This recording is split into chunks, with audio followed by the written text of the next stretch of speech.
सब वक्त है कि हम खुदा के जिंदगी बख्श कलाम में से आज सीखें। मेरे साथ निकालिए मत्ती रसूल की अंजील, सब हवाला निकाले। मत्ती रसूल की अंजील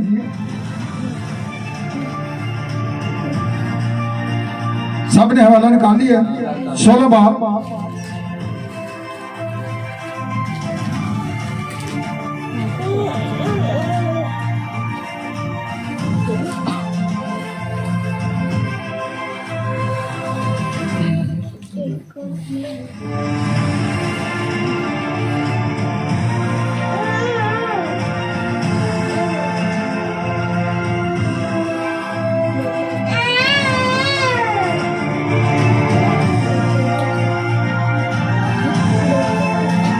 उसकी पहली आयत से लेकर 3 आयत तक हम खुदा के कलाम अक़दस में से आज पढ़ेंगे।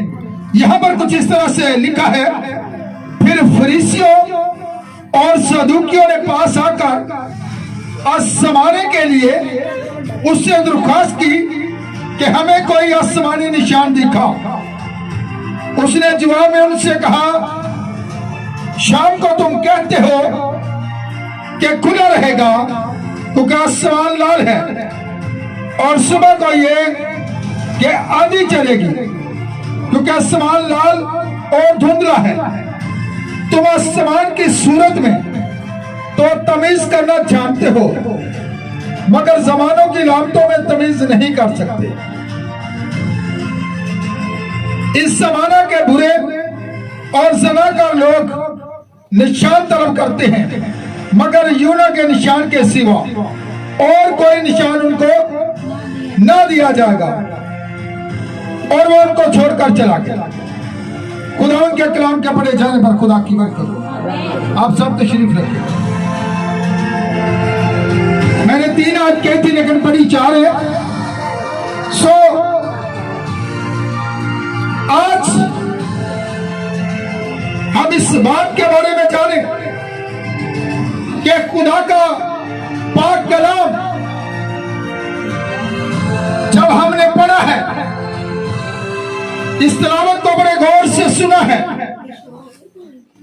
अगर हमने सुना है तो फिर बड़े ध्यान से, बड़े ख्याल से आज खुदा के कलाम की तरफ आप जो है अपनी नजरें लगाए रखें, क्योंकि यहां पर लिखा हुआ है उस जमाना के जो लोग थे वो क्या चाहते थे, वो निशान तलब करना चाहते थे।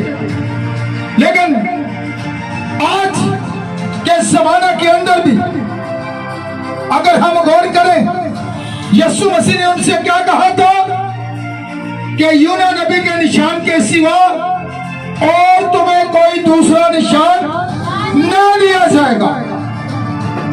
और आज के दौर के अंदर, जिस जमाने के अंदर हम रह रहे हैं, यहां पर भी आज हम इस बात के बारे में जानेंगे। लेकिन जो निशान उस वक्त आसमान पर दिखाई दिया वो एक सितारा था, और वो सितारा क्योंकि खुदा जब जमीन पर कुछ करता है तो आसमानों पर भी जो है उसे डिक्लेयर करता है, उसका ऐलान करता है। तो वहां पर जो है कुछ मजूसी जो है वो क्या नजारा को देखते हैं, सितारे को देखते हैं। उस सितारे को जो है पूरी दुनिया ने देखा था, लेकिन जो उस दौर के मजूसी थे उन्हें पता था कोई बहुत बड़ी हस्ती जमीन पर पैदा हुई है, और वो उस सितारे की रहनुमाई में चलते हुए उन्होंने पहुंच रहा था जहां पर वो बच्चा था। और अगर हम अंदाजा लगाएं तो कितना लंबा पीरियड उन्होंने सफर के अंदर गुजारा, क्या आप जानते हैं? कितना लंबा अरसा तक वो सफर करते रहे, या कितने अरसा के अंदर वो उस बच्चे के पास पहुंचे जो कि चरनी में पैदा हुआ था? किसी को इल्म है?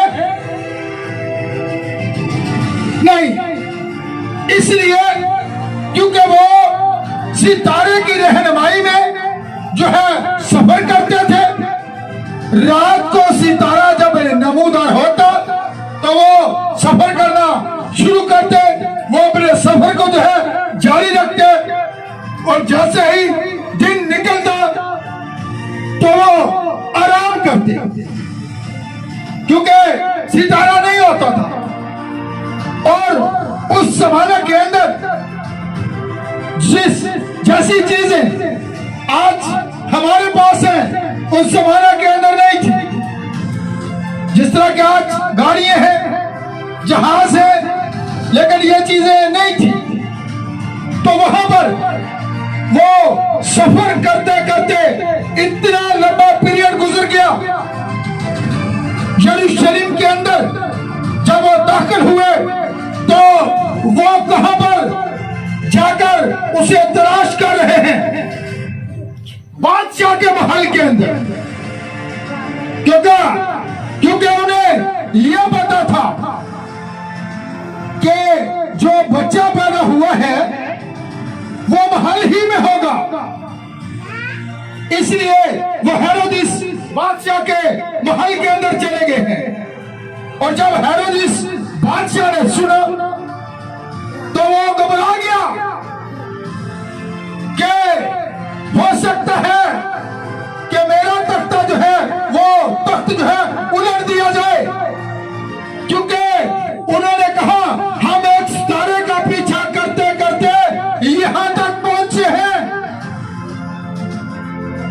तो आज भी जो लोग इबादत करते हैं, परस्तिश करते हैं, वो ना सर्दी की परवाह करते हैं, ना मौसम की परवाह करते हैं, ना तूफानों की परवाह करते हैं। और जो आम लोग होते हैं वो घबरा जाते हैं, वो ये कहते हैं ये तो शदाई हो गई, इतनी सर्दी पड़ रही है और इन्होंने बात ना सुनी। लेकिन एक बात याद रखें, जिसकी जिंदगी के अंदर मसीह आ जाता है, पैदा हो जाता है, वो फिर राम से नहीं बैठता। तो यहां पर देखें, वहां पर जब वो मजूसी बादशाह के महल के अंदर गए हैं तो वहां पर उनके जाने की वजह से एक बहुत बड़ा नुकसान भी हो गया। और वो नुकसान क्या था कि 2 साल के बच्चे कत्ल करा दिए गए। बादशाह ने ऑर्डर जारी कर दिया। क्यों? क्योंकि ये बादशाह ने कहा था जब तुम उस बच्चे को देखो तो मुझे भी वापस आकर बताओ, ताकि मैं भी उसे आकर क्या करूं, सजदा करूं। क्योंकि जो बादशाह पैदा हुआ है, बादशाह तो वो होगा, लेकिन कब? जब वो दाऊद के तख्त के ऊपर बैठकर हजार सारा बादशाही शुरू करेगा। लेकिन मजूसियों के पास क्या था? निशान था। लेकिन जो उस जमाना के गडरिये थे, जो उस जमाना के चिरवाहे थे, उनके पास यह मकाशवा था। फरिश्ता उनके पास आता है और आकर क्या कहता है कि तुम्हारे लिए क्या निशान है कि तुम एक बच्चा को क्या करोगे? कपड़े में लिपटा हुआ पाओगे। यह तुम्हारे लिए निशान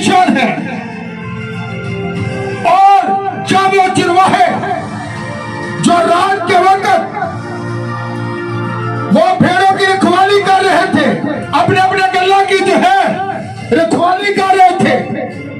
जब फरिश्ता उनके पास आता है, उनके लिए यह निशान था कि तुम्हारे लिए यह निशान है कि तुम एक बच्चा को क्या करोगे, चरनी में क्या करोगे, कपड़े में लिपटा हुआ एक बच्चे को क्या करोगे, पाओगे।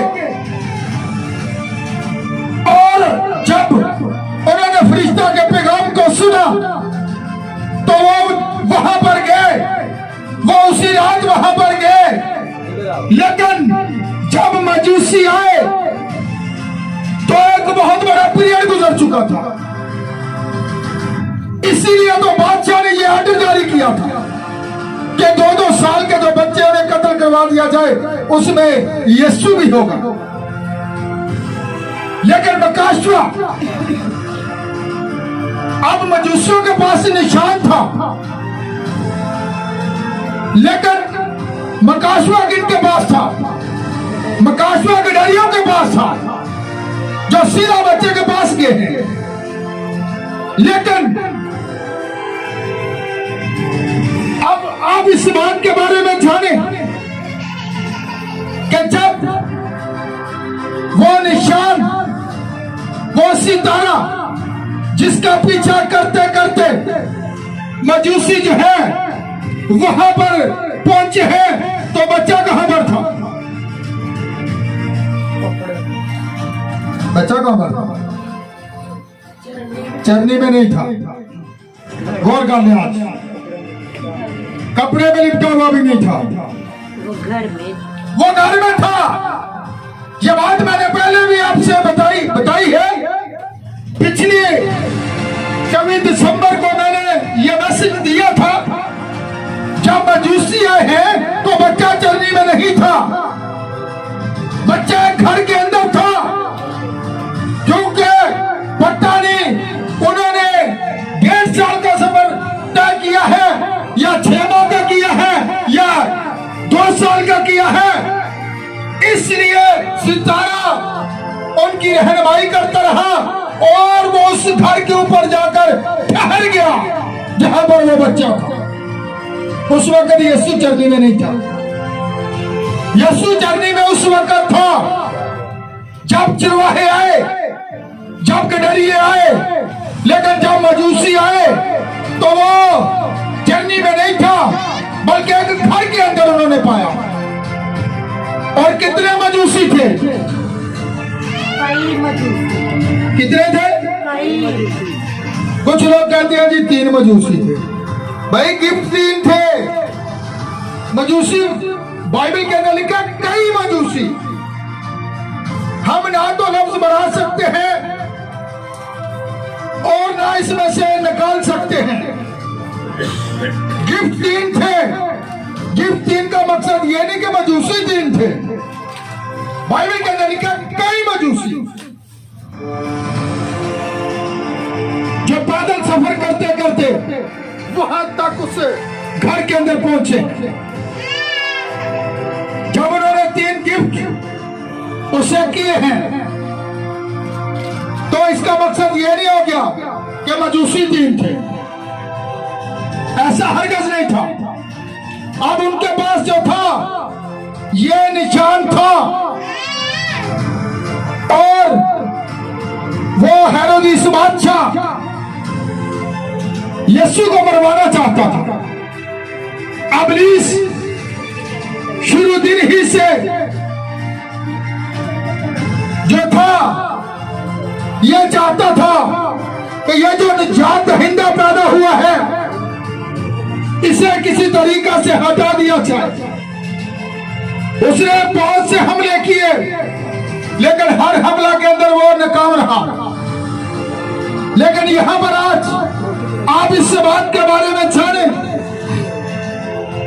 क्योंकि यहां पर लिखा है जब यीशु मसीह यहां पर है तो उसने क्या कहा, उसने कहा इस जमाना के लोग क्या करते हैं, निशान तलब करते हैं, पर यूना नबी के निशान के सिवा कोई दूसरा निशान नहीं दिया जाएगा। जब यीशु की पैदाइश हुई तो आसमान पर निशान जाहिर हुआ। ऐसी बात है। जब वो उससे पूछते हैं तो यीशु मसीह उन्हें ये बात कहते हैं, गौर कर ले जरा,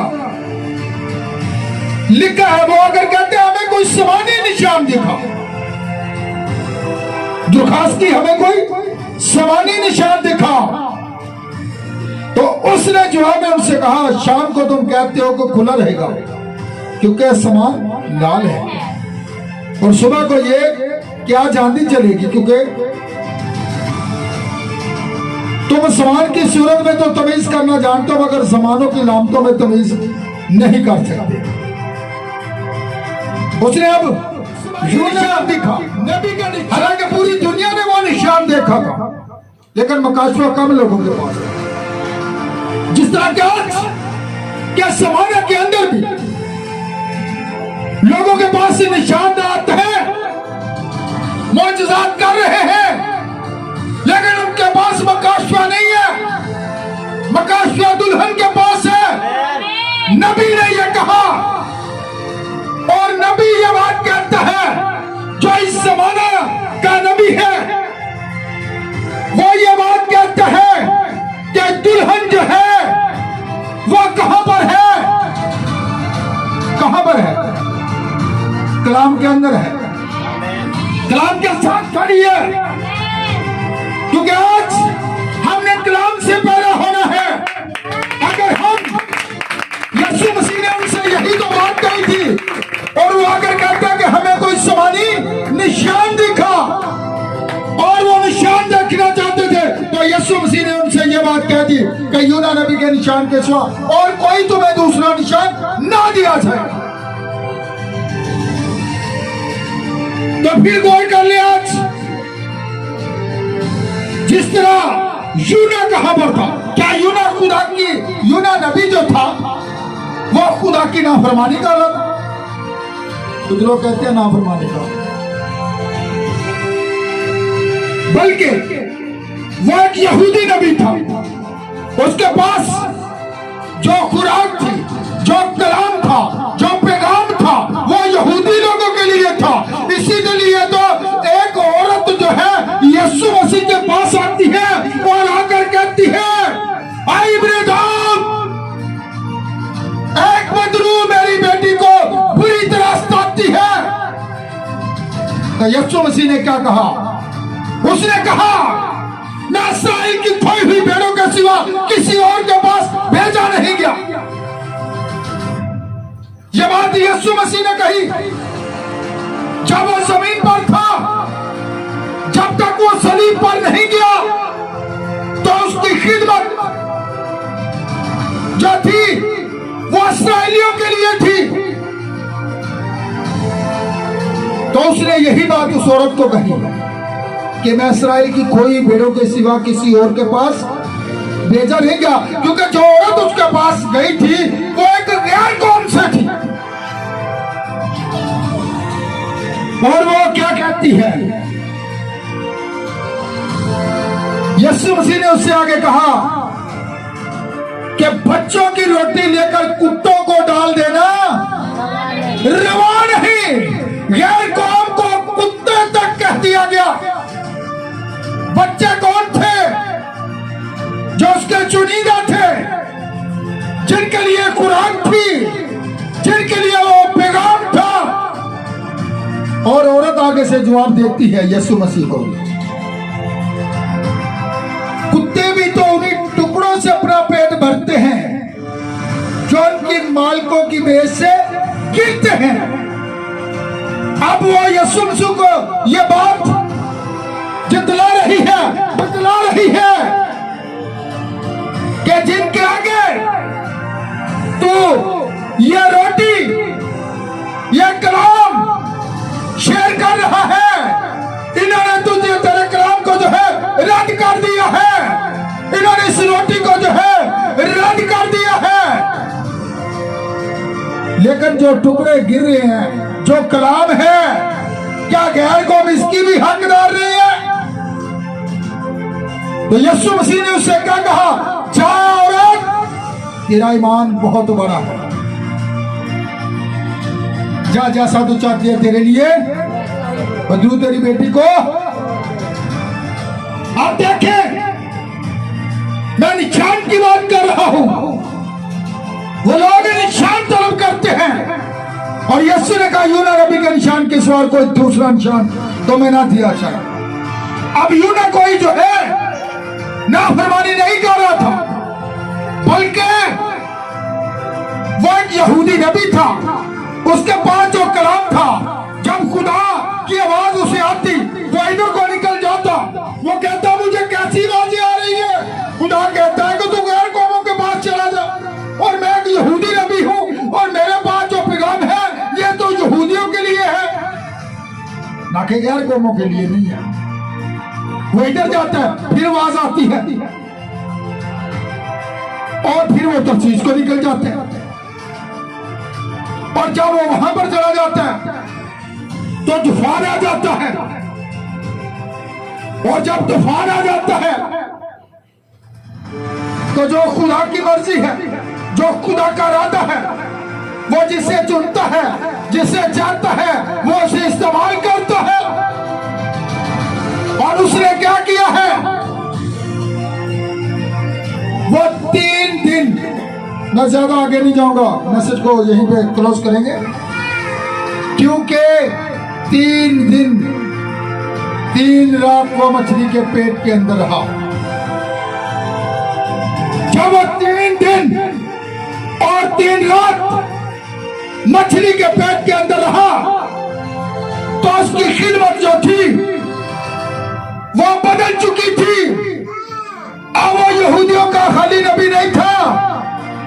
मछली ने उसे जाकर कहां पर उगल दिया, उसी नानवा शहर के किनारा के ऊपर, जहां पर खुदा उसे भेजना चाहता था। इसका मतलब है यीशु मसीह ने जो निशान उन्हें दिया था यूना नबी का, कि जिस तरह 3 दिन और 3 रात यूना मछली के पेट के अंदर रहा, इसी तरह जो है इब्ने आदम भी जो है 3 दिन और 3 रात जो है जमीन के अंदर रहेगा। और फिर यह पैगाम जो है पूरी दुनिया के लिए होगा। फिर यह पैगाम जो है गैर कौमों के लिए भी होगा, जो उस वक्त इस्राएल के लिए था। और एक बात याद रखें, एक शख्स यीशु मसीह के पास आता है और वो आकर कहता है, आए नेक उस्ताद। यीशु मसीह से ये बात कहता है कि तू मुझे नेक क्यों कहता है? नेक तो सिर्फ एक ही है। यीशु का कहने का मतलब क्या था? या तो फिर मनो ओ माने, या फिर मनो नेक भी ना। एक और शरा का आलम आता है, वो आकर यह सवाल करता है कि शरीयत में बता सबसे बड़ा हुक्म क्या है? क्या वो शरीयत का इतना बड़ा मौलम है, एक स्कॉलर है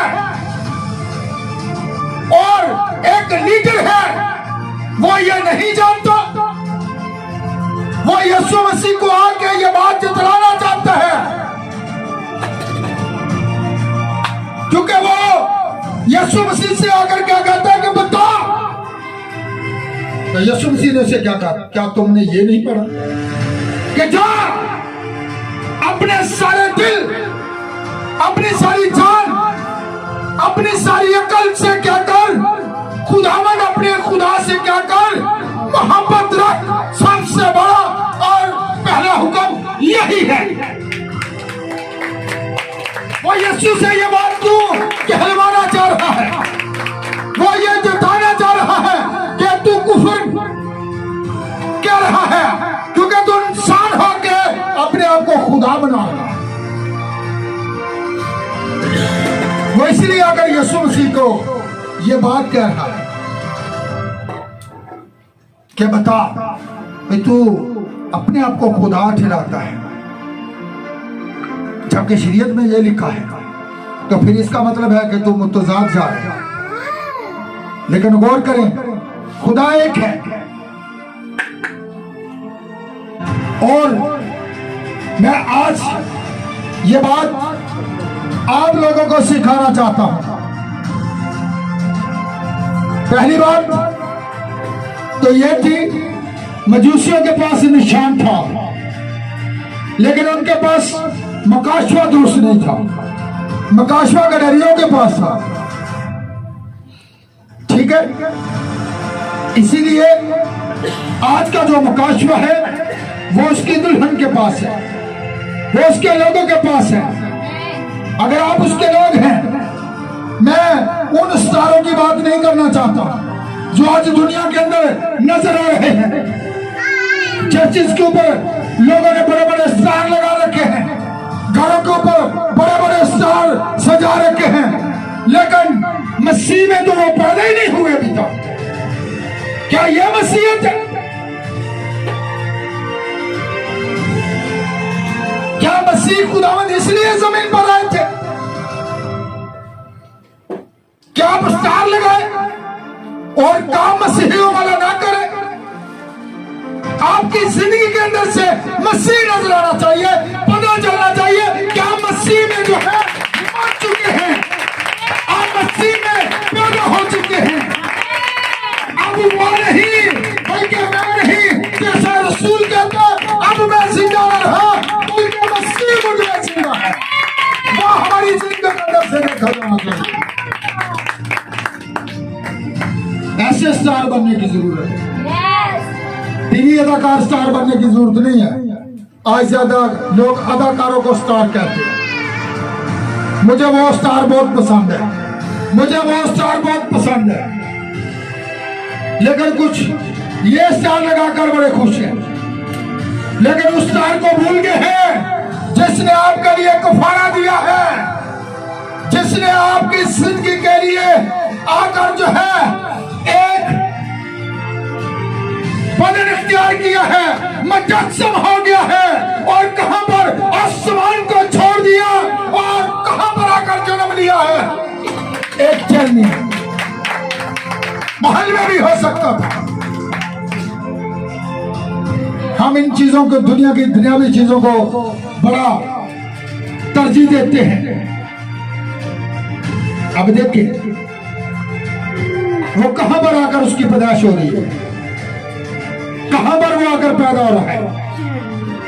जो पूरी दुनिया का बनाने वाला है,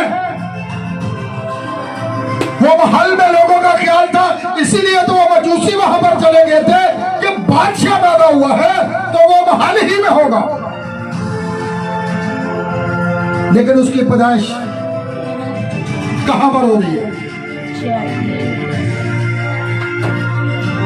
गौर करें, वो आपकी खातिर आसमान को छोड़कर जमीन पर आ गया ताकि आप स्टार बन सके। लेकिन आज हम दुनिया के स्टारों के पीछे चल रहे हैं। आज अपनी जिंदगी पर गौर करें। चर्चिस के अंदर बहुत से सांता क्लॉज लोगों ने लगा रखे हैं, वो उनका स्टार है। ये बच्चों को गिफ्ट देता तो इसका क्या मतलब है? उसकी पूजा शुरू कर दी जाए। कुछ लोग कहते हैं ये बुराई नहीं है। खुदा के मजमा के ऊपर किसी भी ऐसी चीज को लगाने की जरूरत नहीं है जो उसके कलाम से बाहर है। मैंने इसीलिए कुछ दिन पहले ये मैसेज भी दिया था। मैं उस बात पर नहीं बोलना चाहता क्योंकि वो मैंने 16-17 मिनट का पैगाम मैंने दिया था YouTube पर। इसलिए जो लोग इन चीजों को लाकर खुदा के मजमा पर रखते हैं, लोगों को अगर दिखाना है तो फिर वो स्टार दिखाएं जो आसमान को छोड़कर जमीन पर आ गया ताकि आप निजात पा सके। वो इसलिए आया। और आज हम बाहर की खूबसूरती को बहुत ज्यादा पसंद करते हैं, लेकिन खुदा सादगी को लेते हैं। मैं यहीं पर अपने मैसेज को क्लोज करना चाहता हूं। आज के बाद आप दुनिया के स्टारों के पीछे ना जाएं, दुनिया के लोगों के पीछे ना जाएं, क्योंकि जब हम खुदा के कलाम से बाहर की रिवायात को आगे रख लेते हैं तो फिर इसका मतलब है हम खुदा के कलाम के बरक्स जा रहे हैं। बल्कि हमने उसे लेना है जो खुदा के कलाम में लिखा है।